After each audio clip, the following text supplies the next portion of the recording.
yang sudah mempersilahkan kami dari pihak Puskesmas untuk bisa melaksanakan penyuluhan edukasi tentang kesehatan yang topiknya adalah diabetes mellitus. Jadi hari ini kita bakal membahas fokusnya ke senam diabetesnya ya. Nah, tujuannya untuk apa senam kami itu? Supaya terutama untuk bapak yang sudah terdiagnosis diabetes mellitus bisa melatih otot-ototnya supaya tidak kaku lagi, dan kepada ibu dan kakak-kakak di sini supaya bisa mendukung latihan senam kaki ini supaya lebih berhasil ya. Dan untuk mencegah juga bisa. Tapi sebelum masuk ke senamnya, ada beberapa hal tentang diabetes mellitus yang bapak dan keluarga perlu tahu. Kita langsung materinya saja ya. Nah, tapi sebelum masuk, kita mau tanya dulu nih, bapak dan keluarga tahu nggak sih soal diabetes mellitus itu apa? Apa? Penyakit gula ya. Berarti bapak dan keluarga sudah paham tentang apa itu diabetes mellitus. Nah, berarti benar ya tadi yang udah dibilang sama bapak dan keluarga bahwa diabetes mellitus ini merupakan penyakit kronis yang terjadi secara menahun karena tubuh ini nggak mampu untuk bisa memproduksi insulin yang cukup dan tidak dapat menggunakan insulin dengan baik. Nah, pada akhirnya akan menyebabkan kadar glukosa di dalam darah itu semakin meningkat. Nah, tapi jika insulin ini tidak bekerja dengan baik atau jumlahnya juga berkurang, glukosa itu akan menumpuk di dalam darah dan lama-kelamaan itu bisa menyebabkan terjadinya masalah kesehatan. Nah, di sini ada nilai kadar glukosa darah. Kadar ini dilakukan pada 3 waktu. Yang pertama pada saat puasa, yaitu gula darah puasa. Jadi dicek pada saat setelah melakukan puasa 8 jam atau sebelum makan. Terus yang kedua ada gula darah atau bisa kita sebut gula darah postprandial, yaitu 2 jam setelah makan terakhir buka puasa. Terus yang ketiga adalah gula darah sewaktu, bisa bila merasakan gejala tidak nyaman, rasa pusing, lemas atau sangat haus. Nah, di sini ada tabel untuk mengetahui kadar gula darahnya. Ini yang pertama, kalau misalnya gula darah sewaktu dikatakan baik jika gula darah hasilnya itu di kurang dari 110. Dikatakan sedang kalau misalnya hasilnya 110 sampai 199. Nah, kalau misalnya gula darahnya sudah lebih dari 200, ini perlu diwaspadai.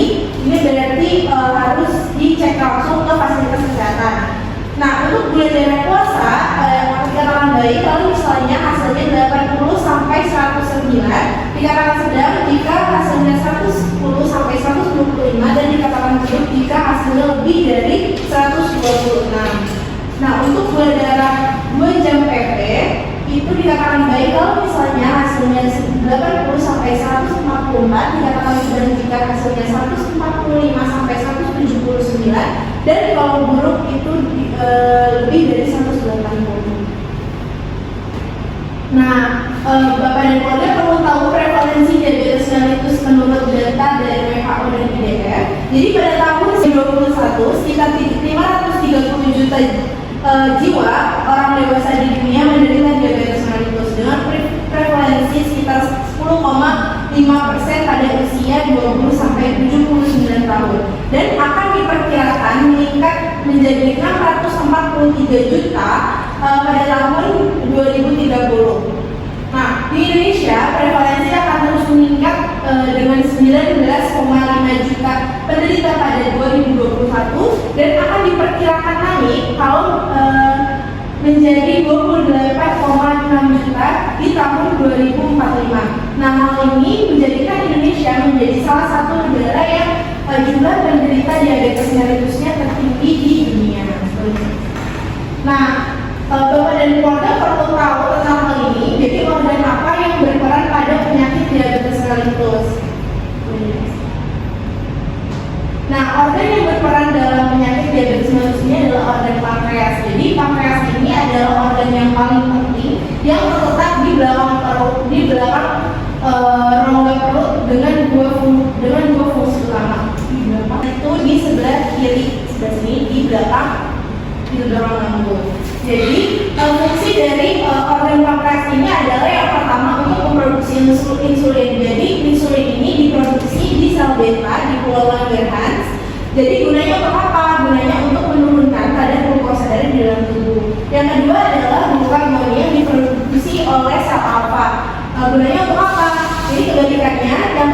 menurunkan, kalau glukagon di sini untuk menaikkan kadar glukosa darah. Nah, Bapak dan Ibu perlu tahu kalau misalnya hiperglikemia itu sama dengan gula darah tinggi. Kalau hipoglikemia sama dengan gula darah rendah, seperti itu ya.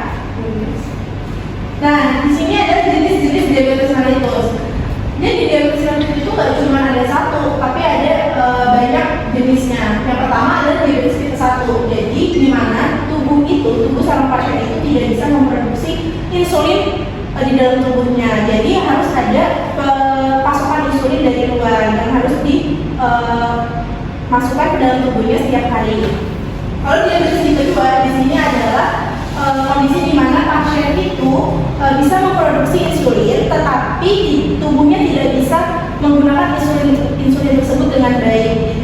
Jadi pada kondisi ini biasanya pasien akan mengalami penumpukan lemak di dalam tubuhnya yang biasanya kalau misalnya diabetes tipe 2 ini pasiennya umumnya badannya agak sedikit besar dan gemuk seperti itu ya. Nah, kalau diabetes gestasional ini diabetes yang dialami oleh pasien pada saat masa kehamilan gitu. Jadi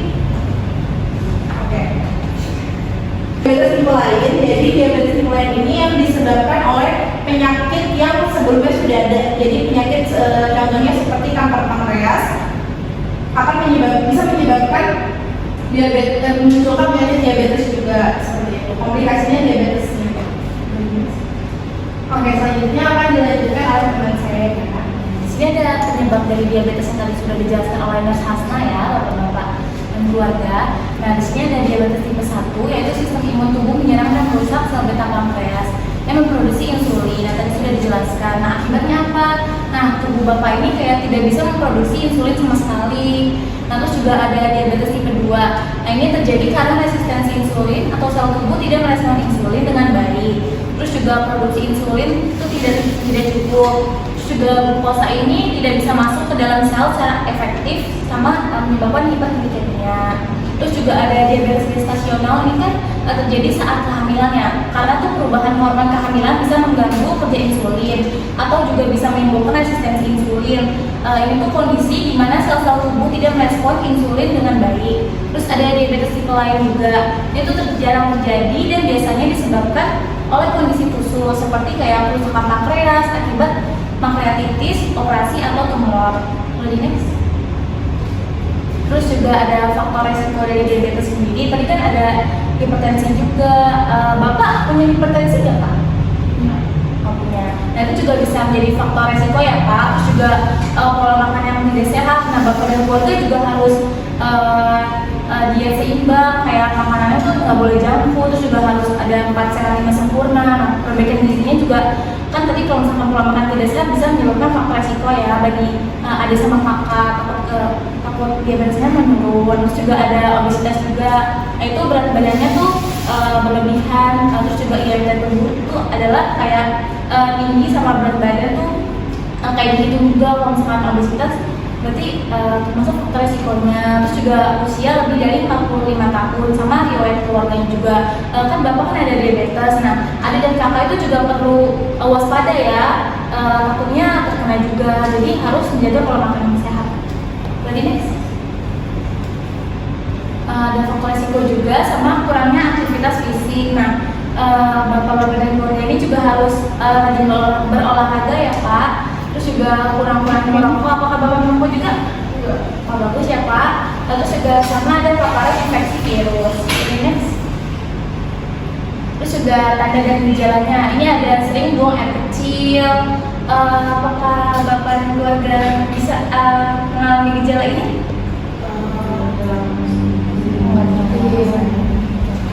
Terus juga ada sering merasa lapar. Bapak sebelum didiagnosis diabetes sering merasa lapar nggak? Sorry, kayak rasa kayak punya terus. Terus juga ada sering kelelahan, lemas, dan mengantuk. Terus juga sering merasa haus ya Pak.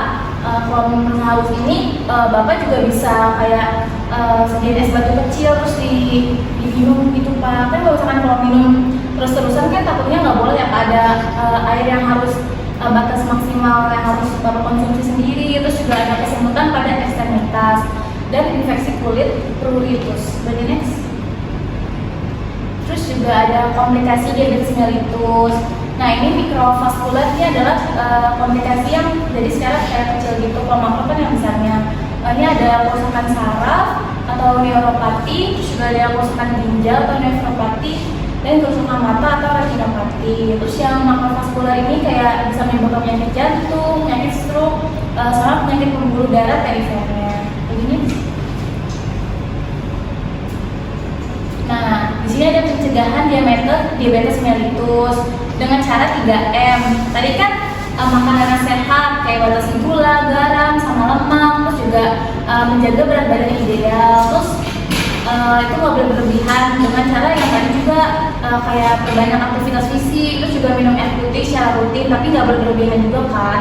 Sama ada porsi makanan yang dijaga, terus ada olahraga teratur, lepaskan stres, sama anti merokok. Nah sebelum kita berlanjut ke sesi demonstrasinya, boleh saya tanya kembali tadi 3M bawah itu bisa disebutkan kembali? Menjaga yang bermanfaat, apa? Yang beraktivitas fisik, tidak merokok. Terus kalau banyak pikiran tuh bisa menimbulkan diabetes. Jadi memperhatikan ya, nanti kalian memperhatikan ya. Oke. Nah, kita lanjut ke demonstrasi tampaknya aja ya, langsung ke perawat yang selanjutnya. Baik ibu bapak-bapak, sekarang kita masuk ke sesi senam diabetes. Nah sebelum itu saya akan membagikan berita terlebih dahulu ini supaya bapak dan ibu bisa baca lagi. Oke. Sebelum itu kita akan mulai ke tahap yang pertama. Boleh dilanjutkan rekan saya. Nah, untuk tahap pertama, di sini bisa dilihat juga ya. Yang pertama itu duduk dengan baik di atas kursi sambil meletakkan kaki ke lantai. Seperti ini ya ibu bapak, kakinya ditaruh di lantai. Yang kedua, sambil meletakkan tumit di lantai, jari-jari kakinya itu diluruskan ke atas dan dibengkokkan ke bawah sebanyak 10 kali. Kita berdua akan meragakan terlebih dahulu, nanti Bapak dan keluarga bisa mengikuti. Sama seperti ini ya. Sebanyak 10 kali. Oke. Baik, Bapak dan keluarga bisa mengikuti.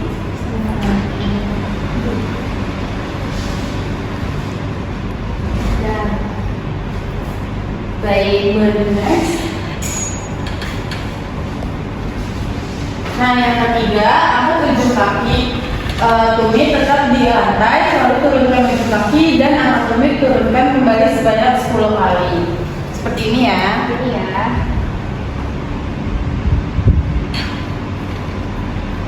Boleh Bapak dan keluarga silakan peragakan.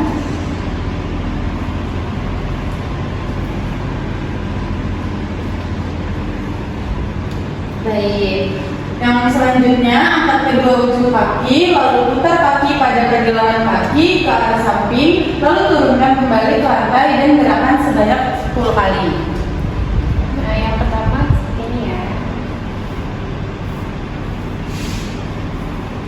Lakukan yang sama di kaki sebelah kirinya sebanyak 10 kali juga. Boleh diperagakan.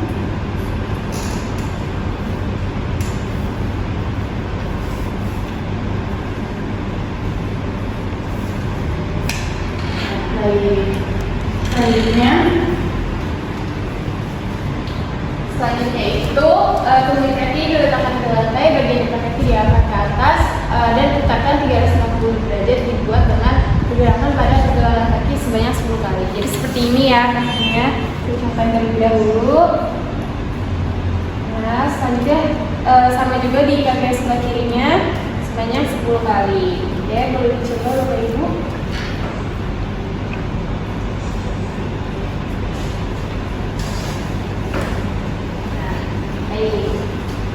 Untuk langkah selanjutnya selanjutnya untuk langkah yang keenam nih, kaki diangkat ke atas dengan luruskan lutut, putar 360 derajat dibuat dengan pergelangan gerakan pergelangan kaki sebanyak 10 kali. Nah, saya contohin dulu ya. Jadi seperti ini. Satu, terus diputar. Oke, lakukan yang sama sebanyak 10 kali di sebelah kaki sebelah kirinya. Boleh dicoba Bapak Ibu? Seperti ini ya, Sus. Iya. Ini angkatnya harus 300. Iya. Sejajar gitu. Iya. Tapi nah, iya. Satu lagi dulu. Tapi lumayan lah. Kakaknya lebih enak. Oke, untuk langkah selanjutnya dari next. Nah, langkah selanjutnya itu lutut diluruskan dan dibengkokkan ke bawah sebanyak 10 kali. Ulangi langkah ini untuk kaki yang sebelah lagi. Jadi saya contohin lagi ya, Ibu. Gini, terus tuh gini. Ya, ditekuk ke bawah. Oke, lakukan hal yang sama juga ke kaki sebelah kiri. Ya, begitu. Itu dua-duanya gambarnya. Ini harus satu. Iya, satu, betul Ibu. Nah, betul banget ya, Ade, kayak gitu. Boleh sekarang diperagakan? Ini. Ya. Luruskan, tarik, luruskan. Boleh yang sebelahnya? Tarik, luruskan, tarik, luruskan. Ya, daripada bisa ya ini ya. Mungkin kita lanjut ke step selanjutnya, yaitu menggunakan kertas ini Ibu-ibu. Banyak ya stepnya? Iya, jangan ya.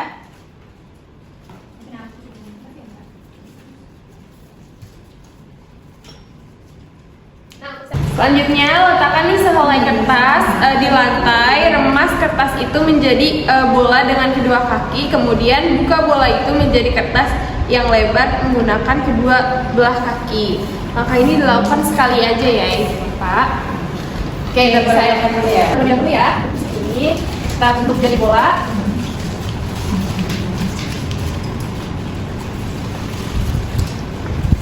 Nah, kalau seperti ini, lalu kita buka lagi nih Bapak Ibu. Ya, seperti ini. Oke. Kalau ada pelan-pelan ya, kamu kalau kok. Oke, boleh dicoba ya Ibu Bapak.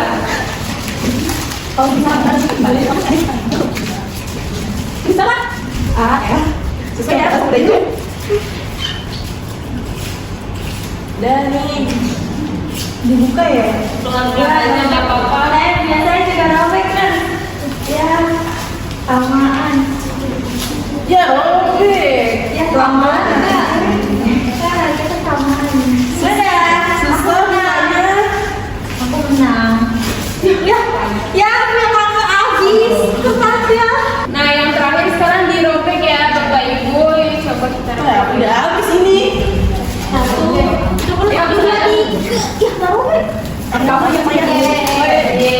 Oke ya. Wah, hebat nih ya Bapak Ibu udah pada bisa melakukannya nih. Di sini. Kamu enak. Oke.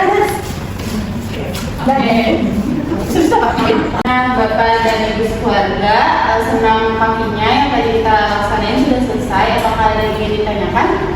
Saya mau nanya nih, Mas. Kalau misalnya nanti Bapak jangan Pak, itu boleh nggak sih dilakuin senam ini? Boleh Ibu, itu sangat dianjurkan karena nanti lukanya bisa jadi nggak kaku kayak gitu. Apakah ada yang ingin ditanyakan lagi? Kalau misalnya senam ini bisa dilakuin apa aja ya? Dilakuinnya itu bisa kalau misalnya lagi istirahat, bapaknya mungkin di waktu-waktu senggang bisa untuk melakukan senam kaki tersebut. Kalau bisa biar dilakuin Iya. Ini harus sesuai urutan Iya, sesuai urutan ya Kak. Kalau nggak ini boleh. Oh, boleh banget nih. Kan kita udah kasih panduan di dalam buku tersebut ya. Jadi supaya untuk Bapak Ibu keluarga bisa baca. Ya betul, tapi walaupun nanti digunakan untuk senam kaki, semoga Bapak dan Ibu keluarga tidak melupakan materi-materi yang ada di dalam event tersebut.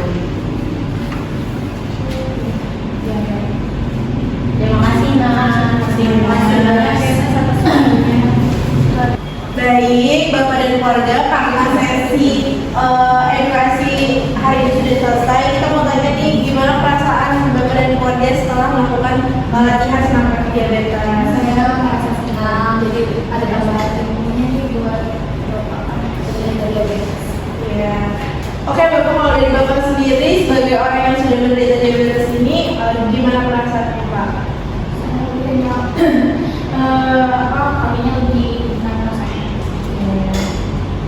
Jadi Bapak dan keluarga, sesi penyuluhan hari ini tentang senam kaki diabetes sudah selesai.